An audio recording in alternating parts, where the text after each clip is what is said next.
ஆப்கி அதாலத்துல லா minister Kiran Rijiju மேல போடப்பட்ட அடுத்த குற்றச்சாட்டு என்னன்னா, இவர் சோசியல் மீடியால தேவைக்கு அதிகமா கவனத்தை செலுத்துறாரு. கிரண் சார், சோசியல் மீடியால உங்க ஆக்டிவிட்டி, உங்க எனர்ஜி அதிகமா காணப்படுது. சீஃப் ஜஸ்டிஸ் ஆஃப் இந்தியாவும் சொல்லியிருக்காரு. எனக்கு அது மூலமா தான் தெரிய வந்தது. நான் அவரை விட 12 வருஷம் 8 நாள் பெரியவன். என்னோட சோசியல் மீடியாவை சீஃப் ஜஸ்டிஸ் ஃபாலோ பண்றாருன்னா நல்ல விஷயம் தானே, சந்தோஷமான விஷயம் தானே.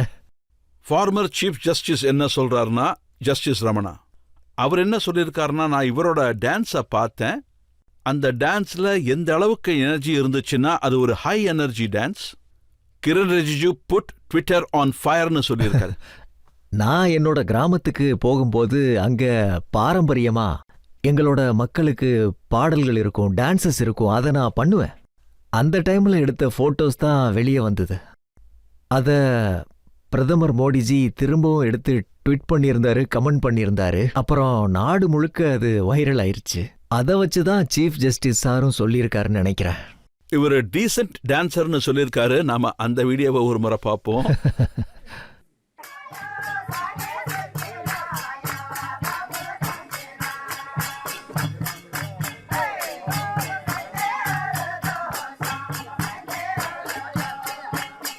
இது உங்க ஊரை சேர்ந்த அருணாச்சல் பிரதேஷோட பாரம்பரிய டான்ஸ். அங்க ஒவ்வொரு டிஸ்ட்ரிக்ட்லயும் ஒவ்வொரு ஏரியாலையும் சிஸ்டம் ஃபாலோ பண்றாங்க.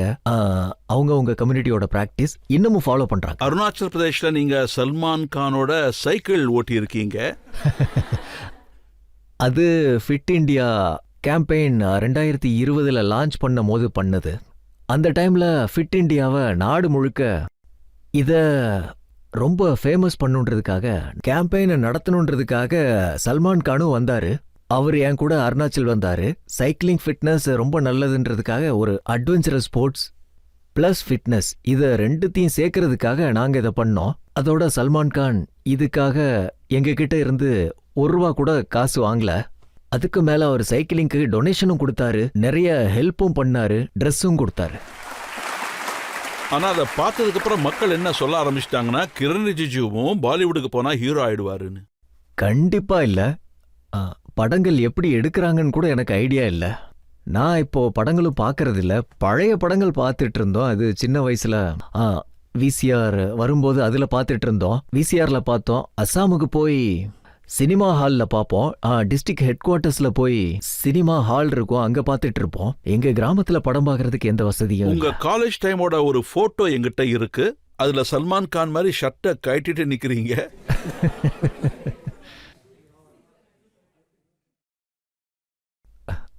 எல்லாத்துக்கும் பின்னாடி இருக்கிற. ஆமா, பின்னாடி இருக்கிறவர் ஷர்ட்லெஸ். நாமளும் சல்மான் கான் மாதிரி ஷர்ட் எல்லாம் எடுத்துட்டு படத்துல நடிக்கணும்ன்ற ஆசையை ஏற்படுத்தலையா? இல்ல, இருந்ததே இல்ல. எனக்கு படங்கள் பார்க்கறது மட்டும்தான் பிடிக்கும். படங்கள்ல நடிக்கிறதுக்கான எந்த ஆசையும் எனக்கு இல்ல. ஆசைப்படுறதுன்றது கனவு காண்ற மாதிரி கனவு காண மாட்டேன். இந்த மாதிரி படங்கள் நடிக்கணும்லாம் நான் கனவு காண மாட்டேன். ஆனா சினிமா ஆளுங்க மேல நீங்க கமெண்ட் பண்ணிருக்கீங்க. ஷில்பா ஷெட்டியை பத்தி என்ன சொல்லிருக்கீங்கன்னா, Twitter star of Bollywood. Fit India கேம்பெயின்காக ஷில்பா ஷெட்டி அங்க வந்திருந்தாங்க. எங்களோட மினிஸ்ட்ரிக்கு வந்திருந்தாங்க, எங்களை சந்திச்சாங்க. அவங்க யோகாவை ப்ரமோட் பண்ணாங்க. ஸோ கவர்மெண்டோட நல்ல ப்ரோக்ராம்ஸ்க்காகவும் ஃபிட்னஸ்க்காகவும் எல்லாம் ஹெல்த்தியா இருக்கணுன்றதுக்காகவும், நோய்வாய்ப்படக்கூடாது, ஃபிட் இண்டியாவா இருந்தா எல்லாம் ஃபிட்டா இருக்கும். அங்க எங்க கூட இருந்த எல்லாருக்கும் நான் தேங்க்ஸ் சொல்லிட்டே தான் இருப்பேன். அந்த மாதிரி பார்க்கும்போது ஃபிலிம் ஸ்டார்ஸ், ஸ்போர்ட்ஸ் ஸ்டார்ஸ், வேற யாரா வேணா இருக்கட்டும், ஒருவேளை கவர்மெண்டோட கேம்பெயினுக்கு எங்களுக்கு அவங்க சப்போர்ட் பண்றாங்கன்னா நன்றியாவது நான் சொல்லிதானே ஆகணும். ஆனா சோசியல் மீடியால இதுவும் ரொம்ப வைரல் ஆச்சு. நீங்க ரவீனா டேண்டன் கிட்ட சொன்னீங்களா, நீங்க டவாங் வந்துருங்க, நான் எல்லா அரேஞ்ச்மெண்ட்ஸும் பண்ணி வைக்கிறேன் நீங்க? ஏன்னா எல்லாரும் என்ன யோசிக்கிறாங்கன்னா, அங்க ஹோட்டல்ஸ் கிடைக்காது, தூங்குறதுக்கு இடம் கிடைக்காது, எப்படி போய் சேர்றது அங்க. அதனால எங்க ஹோட்டல் இருக்குன்னு நான் சொல்றேன்னு சொன்னாங்க. அந்த இடத்தோட எம்பி நான் அங்க லோக்கல்ல இருக்கிறதுனால மக்களை அட்ராக்ட் பண்றதுக்கான, அங்க நிறைய மக்கள் வரணும், டூரிஸ்ட் வரணும், ஸோ கொஞ்சமாக சொல்லிதானே ஆகணும், இன்வைட் பண்ணி தானே ஆகணும்.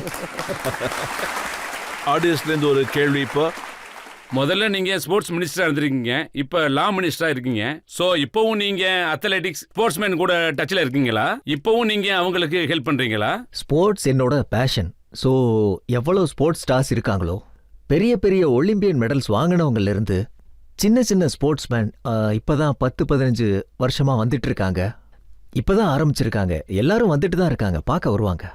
இப்பெல்லாம் என்கிட்ட அவ்வளோ டைம் இல்லைனாலும் அப்பப்போ 5-10 நிமிஷம் டைம் கிடைக்கும், வாய்ப்பு கிடைக்கும்னு அவங்கள வாங்கன்னு நான் கூப்பிடுவேன். ஏதாவது ப்ராப்ளம்னா என் ஆஃபீஸ்க்கு ஃபோன் பண்ணுங்கன்னு சொல்லுவேன். கவர்மெண்ட் பார்த்தீங்கன்னா மினிஸ்ட்ரி என்ன வேணாலும் இருக்கட்டும், ஆனால் கலெக்டிவ் ரெஸ்பான்சிபிலிட்டி மோடிஜி கிளியரா சொல்லியிருக்காரு. கம்பார்ட்மெண்ட் வைஸ் பண்ணி தனித்தனியா கவர்மெண்ட்டை நடத்தக்கூடாது, எல்லாம் ஒரே எண்ணத்துல பெரிய டார்கெட்டை நோக்கி நடக்கணும்னு சொல்லியிருக்காரு. ஸோ ஸ்போர்ட்ஸ்மேன் பிரச்சனையில மாட்டிக்கிறாங்க, விசா கிடைக்க மாட்டேங்குது. யாருக்காவது உடம்பு சரியில்லைனா இல்லைன்னா ஸ்போர்ட்ஸ்மேனுக்கு ஏதோ ஒரு பிரச்சனையில மாட்டிக்கிட்டாரு, ஊர்ல இல்ல வேற ஏதோ இடத்துல பிரச்சனையில மாட்டிக்கிட்டாரு, அப்போ எனக்கு ஃபோன் பண்ணுவாங்க, நான் உடனடியா ரெஸ்பான்ஸ் பண்ணுவேன். ஸோ அந்த ஸ்போர்ட்ஸ் பர்சன் கூட எனக்கு இருந்த சம்பந்தம் இது மினிஸ்ட்ரி படிலாம் கிடையாது. என்னோட இன்ட்ரெஸ்ட் அண்ட் பேஷனுக்காக மட்டும்தான் இன்னும் நான் பண்ணிட்டு இருக்கேன். இப்போ நம்மளோட இந்த மல்யுத்த வீரர்கள், மெடல் ஜெயிச்ச நம்மளோட ரெஸ்லர்ஸ் அவங்களும் தர்ணா பண்ண ஆரம்பிச்சிட்டாங்க. அவங்களும் உங்களை அப்ரோச் பண்ணாங்களா? சண்டை நடந்துகிட்டு இருக்கப்ப நடுவில் நான் போகக்கூடாது. இந்த சண்டையெல்லாம் வேற விஷயம். ஃபெடரேஷன் அண்ட் ஸ்போர்ட்ஸ்மேன் இதெல்லாம் அவங்களுக்குள்ள நடக்கிற ஒரு பிரச்சனை. நான் ஸ்போர்ட்ஸ் மினிஸ்டர் இல்லையே, ஸோ இந்த மாதிரி விஷயங்களுக்குள்ள நான் நடுவில் போகக்கூடாது. ஆனால் ஃபிட்னஸ் பற்றி வீடியோஸ் நீங்கள் நிறைய போடுறீங்க, அதெல்லாம் வைரல் ஆகுது. நான் ஸ்போர்ட்ஸ் மினிஸ்டராக இருக்கப்போ போட்டது, அப்புறம் ஃபிட் இண்டியா கேம்பெயின் நடத்தினப்போ போட்டது. இப்போல்லாம் நான் அவ்வளோவா பண்ணுறது கிடையாது, அவ்வளோ டைமும் கிடைக்கிறது இல்லை. சார், அது என்னன்னா எங்க எல்லாருக்கும் தெரியும் உங்களுடைய வீடியோஸ் சோஷியல் மீடியால வைரல் ஆயிட்டு இருக்கு. அதுல ஒரு சாங்கும் இருக்கு, தேரே ஜெசா யார் கஹா. அந்த சாங்கை எங்களுக்காக 2 லைன் பாடி காட்டுங்களேன் ப்ளீஸ். ஐயோ,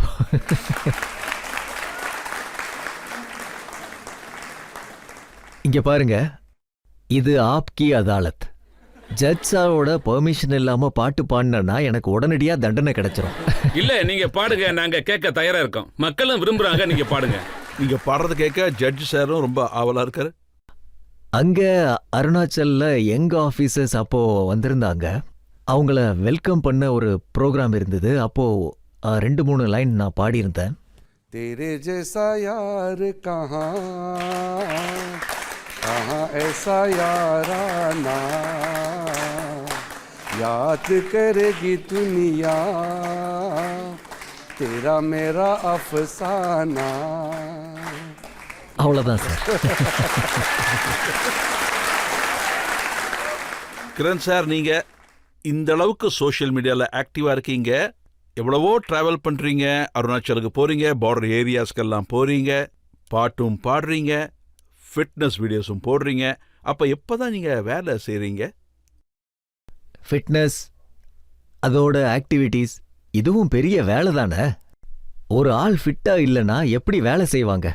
ஆனா ஆன் சீரியஸ் நோட், ஒரு விஷயத்துல ரொம்ப ஆழமா அதுல இன்வால்வ் ஆகணும்னா அந்த விஷயத்த வெளியே காட்ட மாட்டோம்.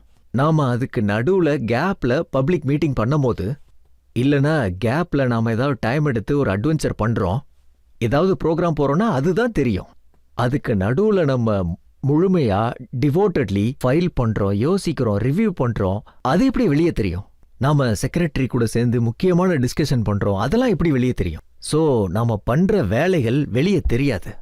ஸோ நம்ம கேப்ல பண்ற விஷயங்கள் அதுதான் வெளியே தெரியும். அதர்வைஸ் ஒருவேளை நம்ம டைம் எடுக்கிறோம்னா, ஒருவேளை நம்ம 16 மணி நேரம் வேலை செய்யறோம்னா, அதுல ஈவெண்ட், மக்களை சந்திக்கிறது, பப்ளிக் மீட்டிங் போறது, ஸோ 30% இருக்கும். 70% மினிஸ்ட்ரியில இருக்கிறது, அதுக்கப்புறம் இன்டர்னல் பார்ட்டிஸ், அப்புறம் வீட்டில் சந்திக்கிறது, அந்த மாதிரி.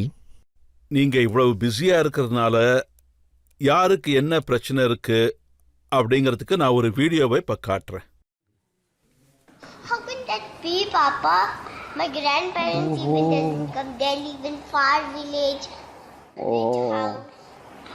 All right, I'll try to come. I'm so busy these days. What to do? You have office, but still you say to your boss that I have to come to my daughter's school. அவங்கள ஸ்கூலுக்கு கூட்டிட்டு போறதுக்காக உங்க pass கிட்ட நீங்க leave கேளுங்கன்னு சொல்றாங்க. அவங்க இது கொஞ்சம் 4 வருஷம் பழைய வீடியோ. ஆக்சுவலி நான் பொண்ணோட கிராண்ட்ஸ் பேரண்ட்ஸ் டே நான் ஸ்கூலுக்கெல்லாம் போனதில்லை. ஸோ அங்கே டீச்சர் என்ன சொல்லியிருக்காங்கன்னா உங்கள் அப்பாவை கூட்டிகிட்டு வாங்க, ஸோ 2-3 நாள் என் கூட ஸ்கூலுக்கு வாங்கன்னா. அப்போது நான் சொன்னேன் எனக்கு டைம் இல்லைன்னு சொன்னேன். அதுக்கப்புறம் அன்னைக்கு ராத்திரி இந்த வீடியோ நான் காமெடியாக எடுத்துக்கிட்டு இருந்தேன். அவங்க என்ன சொன்னாங்கன்னா, அட உங்கள் பாஸ் கிட்ட தான் கேளுங்களேன், பொண்ணோட ஸ்கூல் ப்ரோக்ராம் அதுக்கு லீவு கேளுங்களேன்னு சொன்னா. ஸோ உங்கள் பிரைம் மினிஸ்டருக்கு ஒரு விஷயம் வேண்டான்னா நாம நம்மளோட இஷ்டத்துக்கு அங்கங்கே ஃபாரின் கண்ட்ரீஸ்லாம் சுத்த முடியாது இல்லையா? ஸோ அவங்க சொல்கிற பாஸ் அப்படின்னா பிரதமர் மோடிஜியை தான் சொல்கிறாங்க. ஒருவேளை அவங்க என்ன சொல்கிறாங்கன்னா பிரதமர் பொண்ணுன்னு சொன்னால் அவங்க ஒத்துக்குவாங்கன்னு சொல்கிறாங்க. ஆனா ஒரு விஷயம் எல்லாருக்கும் தெரியும், மோடிஜி அவரோட மினிஸ்டர்ஸை தூங்க விட மாட்டாரு, ரெஸ்ட் எடுக்க விட மாட்டாரு, ரொம்ப வேலை வாங்குவாராம். அதனால தான் இன்னைக்கு நாடு வளர்ந்துகிட்டு இருக்கு.